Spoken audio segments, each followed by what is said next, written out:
გეობაკლი ტეპეში ვიმყოფებით. ყველაზე ძველი ხელითქმული ძეგლი პლანეტაზე დღემდე მოღწეული. ყველაზე ძველი მისი ფენა სამფენოვანია. მე-12, მე-10 ათასწლეულია ჩვენს ერამდე. ისე ძალიან მცირე რამაა ჯერჯერობით მასზე და მის შესახებ გამოკვლეული.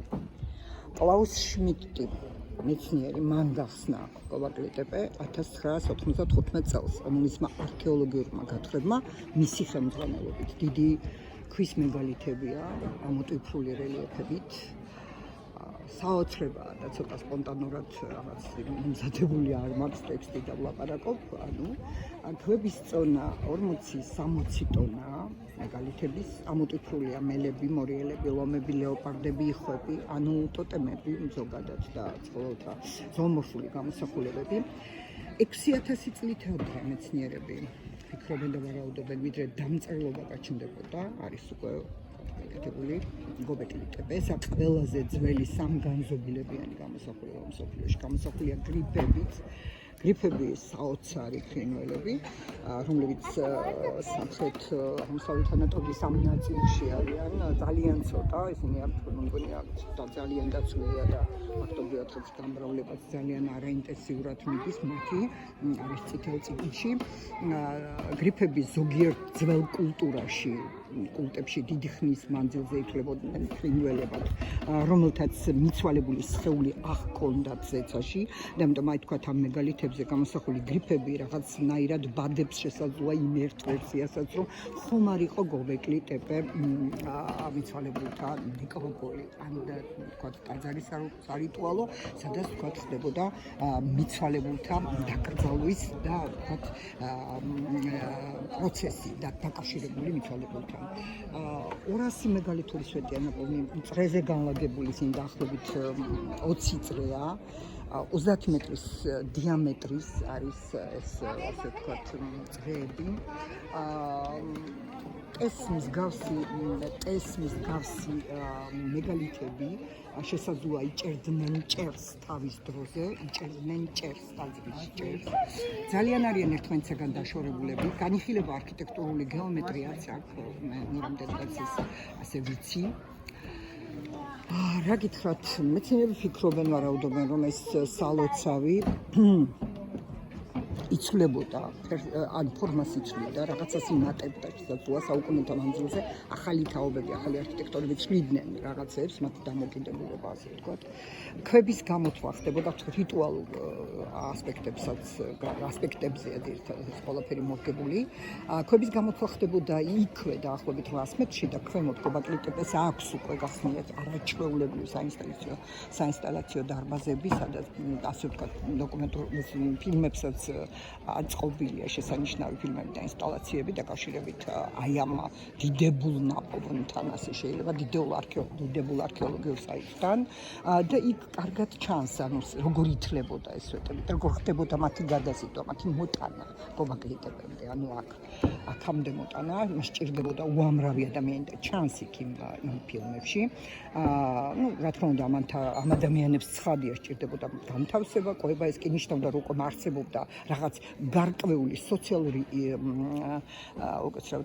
იერარქია და იყო ლიდერიც აუცილებლად ამ პერიოდში, ხო რაღაც წინამძღოლიც ამ პერიოდში და ის არ იყო შესაძლოა თქვა ტაძარი, არამედ იყო რაღაც სამსხვერპლო.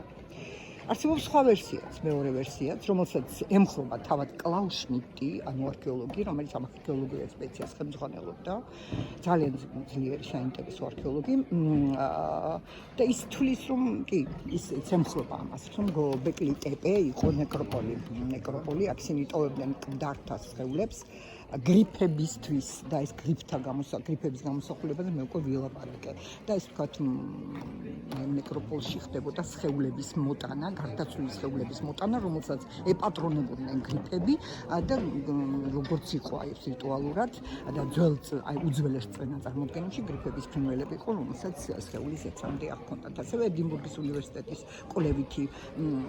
კვლევების შედეგად არსებობს რამდენადაც ვიცი, რამდენიმე 100 კვლევთი ისინი, ამაზეც იყო აქ საუბარი არის და ძალიან ძლიერი კვლევა ხდებოდა. გამოსახულია ამ პლიტებზე თავმოჭრილი ადამიანი და მორიელი და მივიდნენ ისეთ ვარაუდამდე, ისეთ ვარაუდთან, რომ ხომ არ იყო ეს რაღაც გეგმა ვარსკვლავიანიცის რაღაც გეგმა, თქვა ხომ არ იყო რაღაც მსგავსი ობსერვატორიის შესაძლოა იყოს ესეც. და იყო კიდევ მესამე, ძალიან საინტერესო ვერსიაზე ალაპარაკი, როდესაც არაჩვეულებრივი ფილმიც აქვს მიძღვნილი, რამდენადაც მე ვიცი, ეს ხომ არ უკავშირდებოდა კომეტის ჩამოვარდნის შემდეგ ხომ არ ხდებოდა, ეს კომეტის ჩამოვარდნა იყო 1950 1950 წლის წინ, რომელსაც ძალიან დიდი კატასტროფა მოყვა დედამიწაზე და მოკლედ შემდეგ ხდება ის, რაც დღემდე იციან, მე ამ მეცნიერთა ვარაუდებს ვსაუბრობ ახლა რა თქმა უნდა და რაც შეიძლება მოკლედ და რაც მახსოვს მინდა აქ გითხრათ, კი ამბობთ, ეს არის იგი თქვა 8000 წლის წინ ხდება, რომ ხალხმა დადაპარა მიწით, ამ ქვიშით 7000 წლის წინ ეს საკურთხევლები და რამაც მოიყვანა გობაკლი ტეპე ჩვენს ეპოქამდე დაუნგრევლად. გაუგებარია მეცნიერთათვის და არ არის პასუხი ამაზე თუ რატო რა მოხდა ეს. შესაძლოა ეს და თქვათ შორის იმ ფილმებშიც, გობაკლი ტეპეს მუზეუმის ფილმებშიც ჩანდა ეს, რომ შესაძლოა ეს მიწათმოქმედების გაჩენა, შეცვალა, სარწმუნოება, კულტი და საკულტო რიტუალები ცხადია დაკავშირებული და ეს პანთეონი უკვე აღარ საჭიროებდა ვთქვათ ამ ვთქვათ გამოსახულებებს, ეს უკვე მათთვის აღარ იყო საინტერესო. ეს ნეოლითის ხანის ძეგლია, თავისთავად ცხადია. ძალიან საინტერესოა, მუშაობს ზამთარ ზაფხულ, არის დიდი მუზეუმი ღიაცის ქვეშ და ქვემოთ მუზეუმი, სადაც გადატანილია მეგალითი და რამდენიმე ქვა, ძალიან საინტერესო. მუშაობს ზამთარში 5 საათამდე, ზაფხულში 7-მდე, ზაფხულის დრო არის 7 საათამდე, დილინა 7 საათამდე. ამოყავხართ სპეციალურ შატლებს, ანუ საკუთარი მანქანით აქ მოსვლა თითქმის არ შეიძლება, ამოყავხართ სპეციალურ შატლებს. ასევე ჩაყავხართ უკან ამ მანქანებს, ძალიან საინტერესოა, უზომოდ საინტერესო და აქვე მინდა დავამატო, რომ არაჩვეულებრივად გაკეთებული, ძალიან მოკლე დროში არის შესანიშნავად გაკეთებული, იმიტომ რომ დაახლოებით 5 წლის წინ ეს ნამდვილად არის ხოლმე მაშინაც ანახინებს.